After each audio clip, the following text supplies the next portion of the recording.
press the bell icon on the YouTube app and never miss. Ma'am for coming. Namaste. Vande Mataram, Bharat माता की जय। अब तुम्हारे नाम से भी फतवा जारी होगा। तुम पाकिस्तान इस्लामिक देश से बैठे बैठे नमस्ते बोल रही हो। ओके मैम, आज हम बात करेंगे कश्मीर में प्रोटेस्ट चल रहा है। मैं भारतीय मीडिया को फॉलो कर रही थी, देख रही थी, तो काफी ज्यादा वहां पर भी वीडियोस दिखाई जा रही थी, काफी ज्यादा चर्चा में है ये टॉपिक।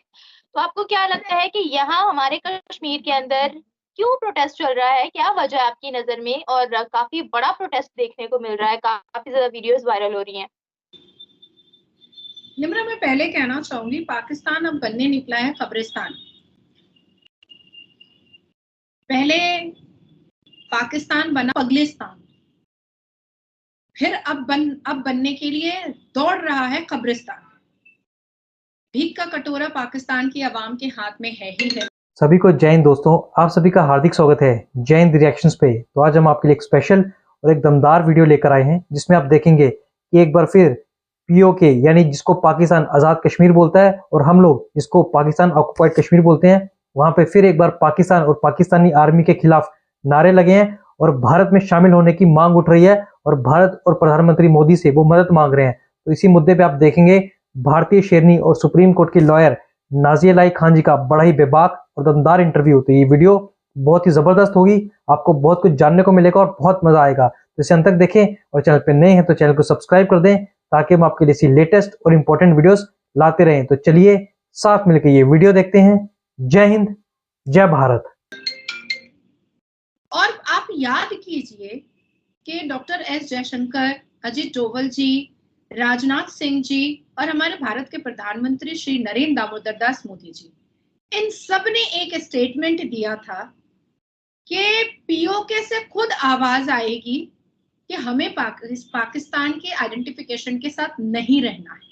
मीडिया में अगर चर्चा में कुछ है तो पीओके वो महिलाएं, वो बूढ़े और वो बच्चे हैं जो भारत आने के लिए हाथ पैर जोड़ रहे हैं, मिलिट्रीज का, भारत के आर्मी का, कि हमें भारत आने दीजिए। हालिया कुछ दिन पहले की तरफ हम रुख करते हैं निम्रा, तो आपके बलोच में, आपके गिलगित में, आपके पीओके से एक आवाज निकली थी, एक रैली, मीटिंग, मिছিল निकला था कि हमें अब पाकिस्तान की आइडेंटिफिकेशन के साथ नहीं रहना है, हमें पाकिस्तान का हिस्सा बन के नहीं रहना है। और कल तो हद हुई है कि पीओके में रह रहे कश्मीरियों ने ये आवाज उठाई है। एक तरफ गिलगित, बलोच और पीओके की पूरी अवाम हर रोज नारेबाजी आजादी की, पाकिस्तान से आजादी की करते नहीं थक रही है, और दूसरी तरफ पाकिस्तान को यूएन ने कई बार कहा है कि तुम बदल जाओ, नहीं तो हम अपने रुख को मोड़ लेंगे। और धीरे धीरे हमने देखा कि लोग जितने भी देश के, चाहे वो 57 मुस्लिम मुल्क हो, कोई भी आपके साथ नहीं है एक्सेप्ट आपका आका चाइना। डॉक्टर एस जयशंकर ने यूएन की मीटिंग में बहुत शार्प तरीके से बिलावल को जवाब दिया था कश्मीर के इशू पर। उसके बाद फिर अल जजीरा के एक रिपोर्ट में, जो कतर का चैनल है जिसको बैन किया है सारे मुस्लिम ममालिक ने, जिसमें सिर्फ आतंकवाद की बातें बताई जाती थी, उस रिपोर्ट में आया कि बिलावल ने कुछ ही साल पहले हमारे भारत के प्रधानमंत्री को द बुच्चर ऑफ गुजरात कहकर पुकारा था, द बुच्चर ऑफ गुजरात। उसके बाद ही तकरीबन 7 महीने की बात मैं आपको बता रही हूँ कि यूएन की मीटिंग में ही आपके बिलावल बिल्लो रानी ने ये एडमिट किया था कि Pakistan unable to get attention on Kashmir. हम यूएन को समझा ही नहीं पा रहे हैं कि कश्मीर हमारा है। ये आपकी बिल्लो रानी ने कहा था। पाकिस्तान जो है वो ग्लोबलाइजेशन एक्सपोज्ड हो चुका है निम्रा, एक्सपोज्ड हो चुका है यूएन की मीटिंग में, ऑनरेबल प्रेसिडेंट ऑफ यूएन के सामने, और हमारी तरफ से हर यूएन के हर मीटिंग में ये बात साफ लफ्जों में कही जा चुकी है, वैकेट करो हमारे पीओके को, वो हमारे अखंड भारत का हिस्सा है और रहेगा। और बहुत दावे के साथ हमारे डिफेंस मिनिस्टर श्री राजनाथ सिंह जी ने अपने स्पीच के द्वारा जब वो गैदरिंग में थे तब उन्होंने कहा था कि ललकारो ना हमें, और पीओके से खुद आवाज आएगी कि कारगिल का रास्ता खोलो और हमें भारत से जोड़ो। अब मैं आपको बताती हूँ कि 4 महीना पहले पाकिस्तान के एक जर्नलिस्ट यूएन की मीटिंग में बेइज्जत हुए थे, बेइज्जत, और भारत ने उनको बेइज्जत नहीं किया था, अमेरिका के लोगों ने, यूएस के लोगों ने उनको बेइज्जत किया था, क्योंकि वो जर्नलिस्ट पाकिस्तान के बारे में कुछ झूठी तारीफ कर रहा था। पाकिस्तान में दलित महिलाओं को डंडे से मारा जाता है, उनको गाली गलौज किया जाता है, दलित की बहू बेटियों के कपड़े उतारते हैं, आपके यहाँ ऑनर किलिंग होती है। और 2012 का वो मोहम्मद अजहर का केस आज भी पाकिस्तान के टॉप कोर्ट में चल रहा है। और वो ऑनर किलिंग क्यों की गई थी? क्योंकि कुछ औरतों ने, लड़कियों ने और एक मर्द ने साथ में डांस कर लिया था और वो वीडियो वायरल हुआ था।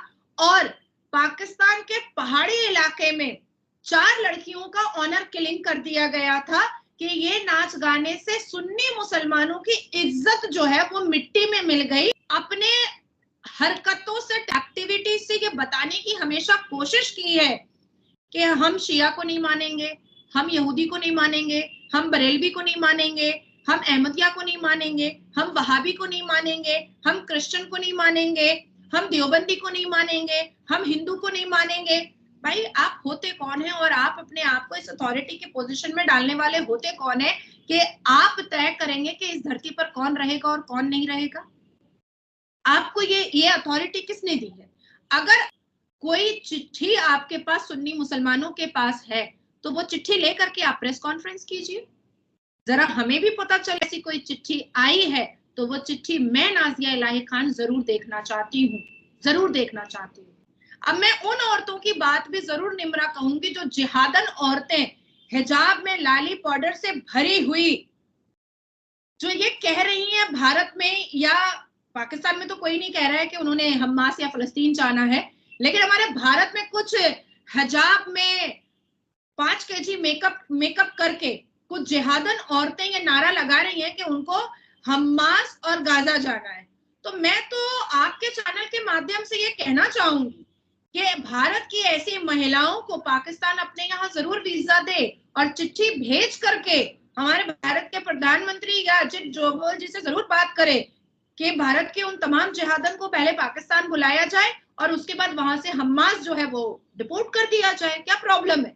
मुझे तो कोई प्रॉब्लम नहीं है। मैं तो चाहती हूँ कि ऐसी जिहादन औरतें जो कुरान को ना मानने की कसम खाई हुई है, क्योंकि अगर ये जिहादन औरतें कुरान को मानती तो अपने चेहरे पर 5 केजी लाली पाउडर तो नहीं लगाती, इतने डिजाइनर और जिस्म से सटा हुआ चिपका हुआ हिजाब तो नहीं पहनती। ये हिजाब नुमा जो सिंगल ड्रेस है और ये जो एकदम वाहियात 5 केजी लाली पाउडर है, ये तो कुरान में कहीं नहीं लिखा हुआ है। ये तो कुरान में अनुमति नहीं है। आपका वजू नहीं होता है अगर आपके नेल्स बड़े हुए हैं, आपके नेल्स में अगर नेल पेंट है तो आपका वजू नहीं होता है, आपके चेहरे पर अगर मेकअप है तो आपका वजू नहीं होता है। तो नहाने के बाद भी, गुस्ल करने के बाद भी जो वजू होती है गुस्ल के बाद, तो वो भी नहीं हुई आपकी।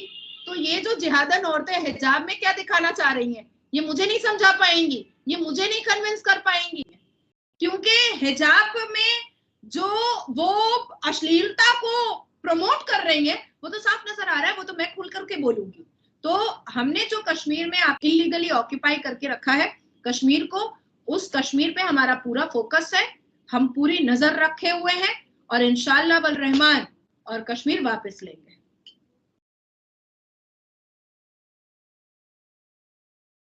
मैम यहाँ मैं आपसे एक सवाल पूछना चाहूंगी। जितने भी प्रोटेस्ट हमें देखने को मिल रहे हैं वो इसलिए देखने को मिल रहे हैं क्योंकि वहां पर आटे की किल्लत है, क्योंकि वहां पर बेसिक फैसिलिटीज नहीं दी जा रही है, और जो भी दी जा रही है उन पर डबल टैक्स लग रहा है, क्योंकि कश्मीर में ऐसे फैसिलिटीज, मतलब अगर हम नेचुरल रिसोर्सेज की बात करें तो वो तो है, लेकिन उनको यूटिलाइज नहीं किया जाता। आटे की अगर मैं आपको बताऊं तो वो यहाँ हमारे यहाँ से जाता है, पाकिस्तान से जाता है वहां पर कश्मीर में, और वहां पर उनको डबल टैक्स पड़ता है। मतलब अगर आटे की बोरी यहाँ से जा रही है तो उनको डबल टैक्स में वहां पर पड़ेगी। तो आपको क्या लगता है कि अगर ये सब चीजें उनके लिए आसानी कर दी जाए तो क्या स्टिल वो हमसे अलग होने का नारा लगाएंगे, या ये सिर्फ उनका एक जज्बा है कि हमने भाई अपने कश्मीर को अलग करना है, हमने रहना ही नहीं है पाकिस्तान के साथ। तो अगर हम फैसिलिटीज दे भी दें तो क्या लगता है क्या उनके दिल हमसे जुड़ पाएंगे? देखिए, 76 साल निमरा बहुत होता है किसी एक देश को या किसी व्यक्ति को या किसी देश को समझने के लिए। लश्कर तैयबा जो पीओके के द्वारा एंटर कर करके हमारे कश्मीर में आ करके जो हिंदू पंडित की बहु बेटियों को बेआबरू करता था, जिसकी मदद यासीन मलिक किया करता था। आज 370 हटने के बाद लश्कर तैयबा अब दरहम बरहम होता हुआ नजर आ रहा है। हमने 15 अगस्त में देखा कि कई ऐसे कश्मीरी हैं जो निकल करके तिरंगा झंडा लहरा रहे हैं और हमारा राष्ट्र संगीत गा रहे हैं, और अब वो इस गलत काम से बिल्कुल अलग होना चाहते हैं। भले ही भारत उनको जेल में रखे, लेकिन भारत अपने पास रखे। दिल टूट चुका है कश्मीरियों का।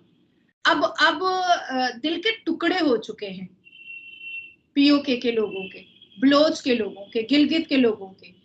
आप बात सिर्फ आटे की अब बची नहीं है, बात आत्मसम्मान की बच गई है, बात सेल्फ आइडेंटिफिकेशन की बच गई है। बात बची है कि अगर इज्जत है तो ही जिंदगी है, इज्जत नहीं है तो जिंदगी नहीं है।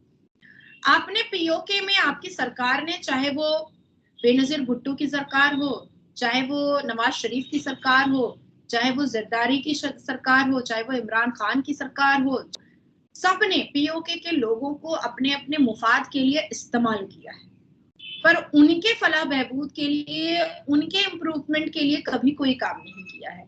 आपके कश्मीर, आपने जो इलीगली ऑक्यूपाई करके कश्मीर को रखा है, उसमें क्या तरक्की है वो मुझे बता दीजिए। एक तरक्की बताइए आप मुझे। कोई तरक्की नहीं है। और जिस दिन पीओके के लोगों ने हमारे कश्मीर के युवाओं और बुजुर्गों का न्यूज देखा कि वो कह रहे हैं कि वो गर्व से कहेंगे कि वो भारत के कश्मीरी हैं, वो भारतीय हैं, वो भारत के नागरिक हैं, वो जय श्री राम का नारा लगा रहे थे, वो भारत माता की जय का नारा लगा रहे थे, वो कह रहे थे कि हम बहुत खुशनसीब, हम बहुत खुशकिस्मत कश्मीरी हैं जो हम भारत से जुड़े हुए हैं। आज अगर हमारे पुरखों में कोई भी पाकिस्तान के कश्मीर में चला जाता तो हमारी किस्मत फूट चुकी होती, हमारे हाथ में कटोरा होता। ये हमारे भारत के कश्मीरी कह रहे हैं। इसलिए मैं हर बार कहती हूँ कि गीता से हमें ज्ञान मिला, रामायण से हमें राम मिला, खुशनसीब हैं हम मुसलमान जो हमें हिंदुस्तान मिला। इसलिए मैं हमेशा ये बात कहती हूँ कि मैं वो खुशनसीब मुस्लिम हूँ जो भारत में जन्म हुई है। मैं वो खुशनसीब मुस्लिम हूँ जो आज 9 साल से गौरव फील करते हैं कि भारत के प्रधानमंत्री श्री नरेंद्र दामोदर दास मोदी जी हैं। मैं अपने आप को और तमाम कश्मीरी भारत के अपने आप को 370 रिमूव होने के बाद बहुत खुशनसीब महसूस करते हैं। तो यही खुशनसीबी पीओके के कश्मीरी भी फील करना चाहते हैं। ये खुशियां, ये इज्जत, ये ऑनरेबल सेल्फ आइडेंटिफिकेशन वो दूर से खड़े खड़े देख करके महसूस कर रहे हैं। आज आजादी का नारा लगा रहे हैं, कल वो भारत माता की जय का नारा लगाएंगे, और वो दिन दूर नहीं है कि मूर के साथ सूद भी लेंगे। आप पलक झपकिएगा, एक रात सोइएगा और सुबह उठिएगा और आपको पता चलेगा कि मूर के साथ सूद लेकर हम निकल गए और तिरंगा झंडा हमारा वहां लहरा रहा है। ये आपको पता चलेगा बहुत जल्द। अच्छा मैम, कल अभी मैं मेन स्ट्रीम मीडिया पर देख रही थी, खबर कश्मीर की ही आ रही थी, और वो ये थी कि कश्मीर के अंदर फायरिंग, बहुत से लोग जाँ बहक हो गए हैं, 17 लोग तशद्दुद का शिकार हैं। इंडियन आर्मी ने 17 लोगों को तशद्दुद का निशाना बनाया और वो अस्पतालों में मुंतकिल है। झूठ का उन्होंने एक मतलब अपना हैबिट बना दिया है, अपनी हैबिट बनाया। मैं आपको फिर से याद दिला दूं, 5 साल पाकिस्तान ने ओसामा बिन लादेन के पूरे नाती नवासे, पूरे कुल खानदान को रखा था और झूठ बोलता चला गया, नहीं हमारे पास तो नहीं है। तो ये बात भी तो यूएन को पता है ना कि आपके देश ने ओसामा बिन लादेन को रखा था, आपके देश ने अजमल खसब को हमारे भारत में भेजा था, तो ये तो पता है ना। और सबसे ज्यादा झूठ की फितरत किसी में नहीं हो सकती है, किसी में नहीं। दोस्तों आशा करता हूँ कि वीडियो को आपने अंत तक देखा होगा और ये वीडियो आपको काफी पसंद आई होगी और हमेशा की तरह नाजिया इलाही खान जी के बेबाक और दमदार अंदाज ने आपको काफी प्रभावित किया होगा। तो इस वीडियो के बारे में जो भी आपके विचार हैं, आप अपने विचार हमें कमेंट सेक्शन में लिखकर जरूर बताएं और एक बार फिर चैनल पर नए हैं तो चैनल को सब्सक्राइब कर दें ताकि हम आपके लिए लेटेस्ट और इंपॉर्टेंट वीडियोस लाते रहें। तो चलिए फिर मिलेंगे ऐसी किसी जबरदस्त वीडियो में, तब तक अपना ध्यान रखिए। जय हिंद, जय भारत।